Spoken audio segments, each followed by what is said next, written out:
Hello guys, welcome to Visordown.com. My name is Alex, and today in front of me, or next to me, is the Honda NT1100. It's one that was brand new released literally last month, and we're out in Barcelona testing it out and seeing how much Tourer is in this sports Tourer.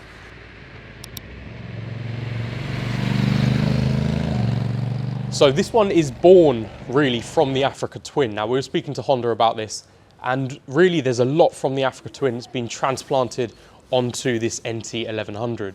It's one that's going to be sort of bridging the gap between the 750 Tourer models of old and the Gold Wing, which is sitting on its own high up pedestal out there for those who are really into their touring market and know the Gold Wing. This NT1100 is of course road based, so it's more of a sports tourer, and it's going to have that Africa Twin engine, the parallel twin beneath it, that's powering it the whole way. It's a really nice engine to work with, and I've got to admit, this is the first time I've ridden with the Africa Twin motor, so in a way I know it as the NT1100 motor. But it's a really enjoyable motor to work with. It's got a lot of low-end grunt, especially with that DCT box when you get it in the right mode, in the right mood really. You work through the gears and it's just seamless all the way.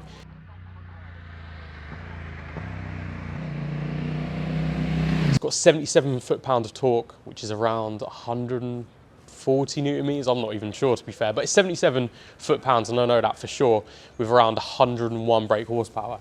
It's really, really, really solid on the road, and it feels so balanced and smooth. When you're carving up some of the mountain roads that we're on today for about maybe 60–70% of the day, it just felt right at home. The turning is really, really smooth and nice. And if the turn starts sharpening up, it's still got that twist and turn to get you out of it. The DCT box, as I say, is really, really smooth. And Honda say they sell around 50/50 DCT or manual. Of course, this is going to be coming in a manual option and a DCT option. And to be honest, I'll go right out and say it, that the DCT option is well worth getting. Not only is the shifting seamless and smoother than a quick shifter could ever dream to be, but it's really nice for an open road tour. You don't have to worry about the gears or just anything really. You just enjoy the road and enjoy the comfort of the tour.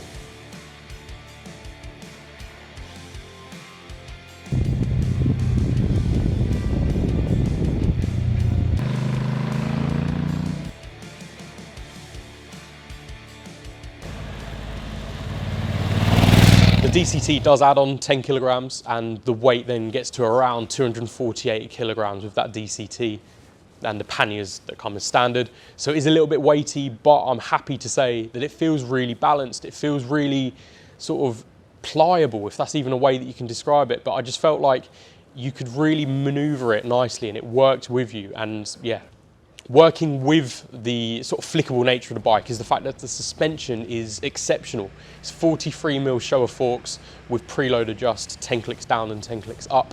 And then the rear has got preload adjust as well. It's a swing arm, monoshock link, blah, blah, blah, blah, blah. But it works exceptionally well. One of the things that the Honda guys here were asking me today is, how do you find the suspension? How do you find the chassis? Of course, the chassis is well known from the Africa Twin, or for me again from the NT1100, because I haven't ridden the Africa Twin, but I will. And yeah, the suspension is so smooth. It's so smooth in fact that you sort of forget that it's there. And I find that something that is really positive for a suspension, because there's no excessive dive. And yeah, when you're going at low speed and you hammer fist the front brake, yeah, you're going to go forward a little bit, but it's even then really smooth. So thumbs up for the suspension.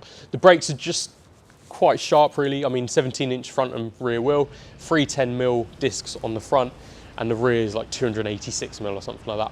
The front brakes are really nice and sharp, and the rear is pretty gentle. It's progressive, but you can slow down using just the rear brake without any ABS coming in. So, you know, there is that. So with the engine as well, the throttle is ride-by-wire. And with that, you get cruise control as standard, and it's really smooth. If you're twisting on the throttle, again, working with the DCT or not, twist the throttle when it just comes straight on the power. I will say that with the DCT, it really is keen to get into the higher gears. So if you're just cruising along maybe between two sort of sharp segments, you'll look down and you'll find that the gearbox has worked its way up to the 6th gear without you even really noticing. Of course, that's a positive because you don't notice it shifting, but if you've got it in the automatic mode, you sort of have to turn it into a semi-automatic, and you're shifting down with the hand to get it down to where you want. I was using like gear 2 and 3 quite a lot for the twisty parts of the road. Now, one thing that a lot of people are going to be wondering is why this bike is a chain drive rather than a shaft drive. Of course, I'll go back to the sort of weight of the bike, but that is really the reason, because the shaft drive is such a heavy unit and it may be easier to maintain and to use, but a shaft drive adds a lot of weight, and of course it's already floating to like 1/4 of a ton, so they don't want to be adding too much weight onto that. Chain drive works fine, you can maintain it. Yeah, it's a little bit more effort, but you'll be fine. With that, of course, this is a tourer bike, so let me go through some of the features that I found quite interesting to make this the tourer. As standard, it comes with panniers. You can't get your helmet into the left or right panniers. 65 litres total, so 33 on the left and 32 on the right. That is 65, isn't it? And you get the top box if you want to go for the comfort or the tourer pack, and you can add these on if you need to. You also get heated grips as standard, which are great, 5-step on those, so you can get it to the hottest hot of 5. I literally only used up to 3 and my hands were nice and toasty when we set off in the rain. And the screen is adjustable, again 5 stops on that. This is at its lowest setting and it can go all the way to the top up here. Literally you can use it, you probably have to stop in all honesty, it's a bit weighty, but that's good. Protection behind that screen when you're riding with the top level. For me, the wind was going into my helmet. With a quick duck, you sort of go into the cocoon. You've got these deflectors at the top and the bottom, and they do a really good job to sort of form that cocoon around you, which is really important for those who are looking for the tourer market, where the weather's not always beautiful like it is in Barcelona. Now, one of the huge, at least for me, I guess I'm a younger rider, but for me, one of the huge points on this bike is the screen and the sort of Android and Apple CarPlay integration with that screen. You've got a USB on the right, you've got an ACC, which is like the old cigarette lighter style, on the left, and you can plug in then a sat nav if you need to, or just your phone. There's nowhere to put your phone, so you'd have to get a little handlebar mount to put the phone on there. But then you can plug in and use the Apple CarPlay or the Android Auto functionality, which is superb. And I think that that's something that really is setting the bar quite high for making use of a TFT screen. The screen itself is really clear and nice to use. If you've got it in rain mode, it becomes a really simplistic mode. If you've got it in tour mode, which is the sort of sporty, proper option, that gets a lot more detail and stuff on there, so you can really start diving into the menus. The middle one is urban, and you've also got user 1 and user 2 to set your own. Into the comfort, seat is 820mm, nice and soft, and it's a really sculpted seat. I believe this one next to me is the comfort seat, which I didn't get, but the comfort seat theoretically is more comfortable, but I found the normal one really nice, to be fair. The one I was riding had a top box on the back, and it had a little pillion rest as well. And for pillions, you've got low pillion pegs. Got that backrest, and the cases are narrow, but then they've also got a bit of a curve, so your lovely partner on the back isn't going to start moaning that their legs are hurting, hopefully. Just throw in as well, the panniers do come off really nicely and easily. You just lift up the handle, pull them away, and that's it. I think you can do it in maybe 10 seconds, so that's really useful for those who are probably going to be looking at going into the office, but then sometimes on the weekend and just not needing the panniers. So good to know that they can come off nice and easy. Now, the NT1100 is going to be in dealers from around January for test rides, I believe. And then from February and March, you can start placing your orders and getting them out on the road yourself.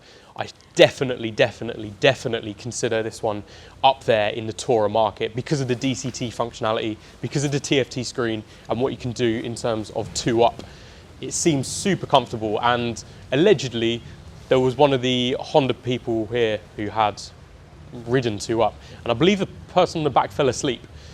That's completely allegedly, I don't know if that's true or not, but if someone can fall asleep on the back, to me that means it's super comfortable. This one's going to be available in dealers starting at £11,999, and that's for the standard manual option. The DCT option is going to be £12,999. If you then start throwing on the extras and the accessories pack, in terms of like the headlights, you've got the top box and comfort seat and these sort of options, they're going to start adding on cost. And I believe I've got these on my phone, so let me just have a quick look. So the tour pack will be around £730, the urban pack £600, and the voyage pack, which is a combination of the two, then you get a special backrest, is £1,330. Whether you can get that without the labour costs on top, who knows? But yeah, it's a good price there for your tour and urban packs, and then the voyage pack if you really want to go all out. A few things to note whilst you're riding on this bike.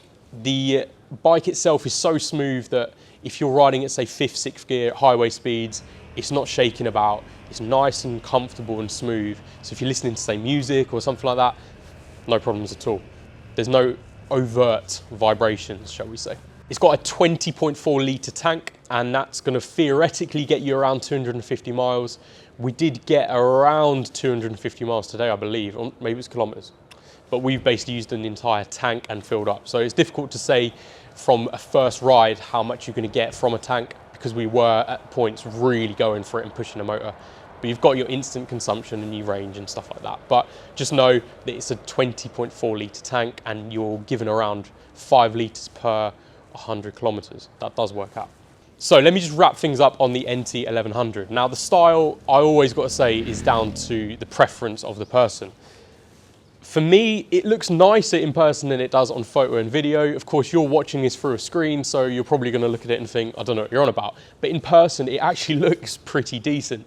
The front sort of cocoons you, and it's because of that front large area that gets that cocoon around you, and you can understand why the Rome R&D team who designed the style on this one put it all together. A few things that I do like is the motor. It's the first time I've ridden with this Africa twin motor, and thumbs up for it. It's got a lot of poke, a lot of power, and it literally at no point felt like it was lacking, even on a bike that's this weight of around 248 kilograms. I really do like the comfort in terms of the screen and the seat, and for me as a tall rider, I'm around 6'3", 6'4" in boots. I didn't come off this with any aches and pains at all, and we've been riding all day, really pushing on in some parts, and it done really just a good job. The tyres are Metzeler Road Tech, and they did really well in the rain where we set off. So for UK riders, that's a really big thing. And yeah, they did well. Last up as well, that I really do like is the screen and the dash, and the way you can also plug in your Android Auto and Apple CarPlay, which is a massive, massive, massive bonus for someone like me who would probably be looking at using like an Apple CarPlay. A few things that I don't like, the panniers, they don't fit helmet in, which is to me a bit of an own goal, because you've got the panniers there, you want to make sure that you can fit a helmet in. You'd need a top box on the back to put helmets in. Whether or not you're going to be touring with a top box anyway, so you can get the helmets in there, then fair play. In terms of style, that's something that is really in the eye of the beholder.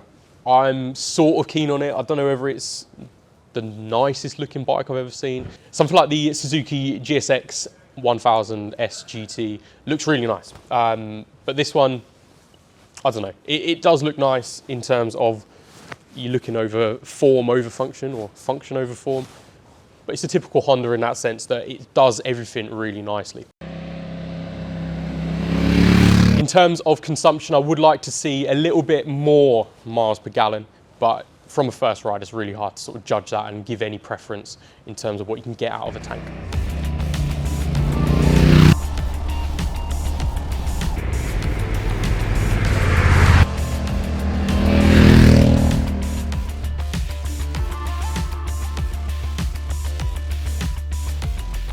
To wrap things up, the NT1100 is a really surprising tourer. It's a classic Honda in the way that it's function over form to an extent. The buttons all work really nicely, the engine really works nicely, suspension is beautifully soft, and it just does the job really well. It's sort of understated as well.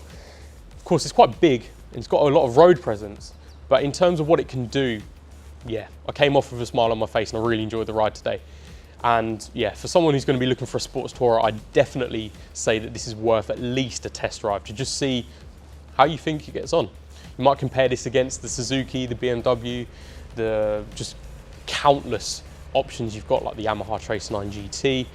There's just loads of these bikes out there, and I think this is one really to look out for. As I say, it's going to be in dealers starting from 2022, and you can go into, say, like Motorcycle Live and see it in the flesh. But my name's been Alex. Thanks so much for watching the NT1100 review. Head to Visordown.com for the full written review if you prefer to read rather than watch. But yeah, thanks so much for watching. I'll catch you on the next one. Ciao.